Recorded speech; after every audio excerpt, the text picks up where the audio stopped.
Good morning for Mr. Chris James Kent Terencio. Okay, let's energize for basic motor controlling with overload relay.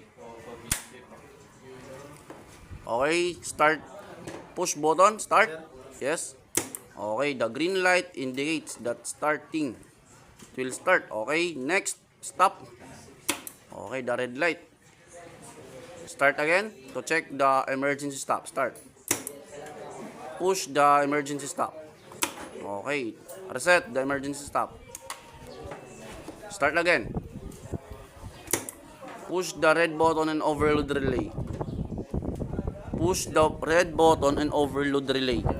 Yes. Okay. The red light indicates that stop. Start again. And push the red button to test the ampere. Okay. The indicator that indicates that overload relay has been detected, that it has a fault. Okay, you need to reset. Start the red button, the green.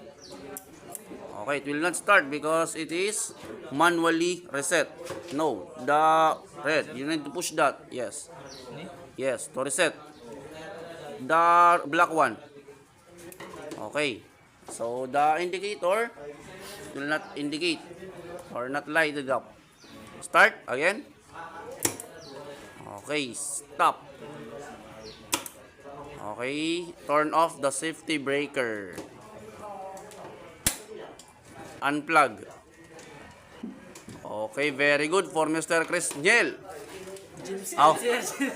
James Ken Terencio. Thank you for watching. This is Chris Niel.